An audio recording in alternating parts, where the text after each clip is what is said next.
దేవుని యొక్క పరిశుద్ధమైన నామమునకు మహిమ కలుగును గాక. క్రీస్తునందు ప్రియమైన వారందరికీ నా స్తోత్రములు తెలియజేయుచున్నాను. ఈ ఉదయ కాలమున మన వేకువ మన్నా యొక్క ముఖ్య అంశము పిలిచిన వాని యూట.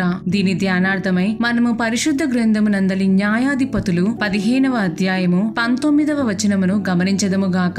దేవుడు లెహీలో నున్న ఒక గోతిని చీల్చెను, దాని నుండి నీళ్లు బయలుదేరెను. అతడు త్రాగిన తరువాత ప్రాణము తెప్పరిల్లి బ్రతికెను. ప్రియమైన దేవుని జనమా, మనము సంసోను జీవితమును చూచినట్లయితే అతడు దేవుని ఆత్మచేత నిండిన వాడై 1000 మంది మనుష్యులను గాడిద దవడ ఎముకతో చంపెను. అంతమందిని చంపిన సంసోను గొప్ప దప్పికతో అటు తరువాత అల్లాడినట్లుగా చూడగలము. మనము అదే 14వ అధ్యాయము 18వ వచనమును గమనించినట్లయితే అప్పుడతడు మిక్కిలి దప్పికొనినందున యెహోవాకు మొరపెట్టి, నీవు నీ సేవకుని చేతి వలన ఈ గొప్ప రక్షణను దయచేసిన తరువాత నేనిప్పుడు దప్పి చేతను చచ్చి సున్నతి పొందని వారి చేతిలోనికి పడవలెనా అని వేడుకొనగా అని చదువుచున్నాము. సంసోను యొక్క ప్రార్థన ఆలకించిన యెహోవా అతని కొరకై గోతిని చీల్చి నీరును అందించెను. అంతట సంసోను ప్రాణము తెప్పరిల్లెను. కాబట్టి ఆ స్థలము నేటి వరకును ఎన్హెక్ కోరే అనగా పిలిచిన వాని యూట అని అనబడెను. ప్రియమైన వారలారా,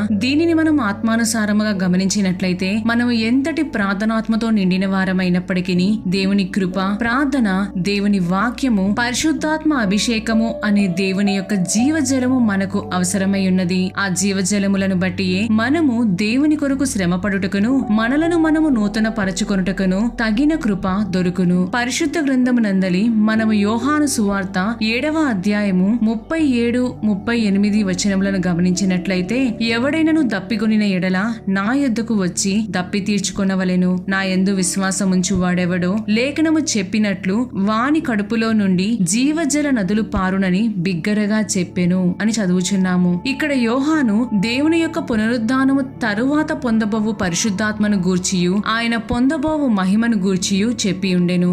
నీవు దేవుని యొక్క నీతి న్యాయములను గూర్చి దప్పికొనినట్లయితే దేవునికి మొరపెట్టుము, ఆయన జీవజలములను నీకు దయచేయును అనగా ప్రభువు యొక్క పరిశుద్ధాత్మను నీపై అధికముగా కుమ్మరించుదురు. అప్పుడు నీ ప్రాణము బలమునొంది తెప్పరిల్లును. మనకై కలిగిన ఆత్మీయ వరములను బట్టి మనము అతిశయించుటకు గాను ఏమీ లేదు ప్రియులారా. సమస్తము ఆయన కృప వలన కలిగినని జ్ఞాపకం ఉంచుకొనవలెను. నేటి కాలమునకు తగిన రీతిగా చెప్పవలెననినా మనము అనుదినము ఉపయోగించుచున్న సెల్ ఫోన్ కు ఛార్జింగ్ పెట్టడము చాలా ప్రాముఖ్యమని మనందరికీ తెలియను. ఒకవేళ ఛార్జింగ్ అయిపోయినచో ఏమగును? మనకు కావలసిన మరియు అందులో ఉన్న ముఖ్య సమాచారములు మనకు లభ్యము కావు, అవునా? అదే విధముగా మనము దేవుని చేత ఎంతగా వాడబడుచున్నప్పటికీ మనము పిలిచిన వాని యూట దగ్గరకు అనగా జీవజలములు అనేది పరిశుద్ధాత్మ శక్తిని పొంది మనలను నూతన పరచుకొనని ఎడల నీవు దేవుని కొరకై చేయు కార్యములలోను సైతం విజయము పొందజాలవు అని జ్ఞాపకముంచుకొనుము. కాబట్టి ప్రియులారా, మనమును సంసోను వలె దేవుని ఆత్మతో శూర కార్యములను చేయుచు మన ప్రాణములను తెప్పరిల్ల చేసుకొనుటకు గాను పిలిచిన వాని యూట యొద్దకు చేరదముగాక. అనుదినము ఆయన యొక్క పాద సన్నిధిలో మనలను మనము పరిశుద్ధాత్మ అభిషేకము ద్వారా నూతన పరచుకొనిదముగాక. దేవుడు మిమ్ములను మరియు మీ కుటుంబములను దీవించి ఆశీర్వదించి నడిపించుదురుగాక. ఆమేన్.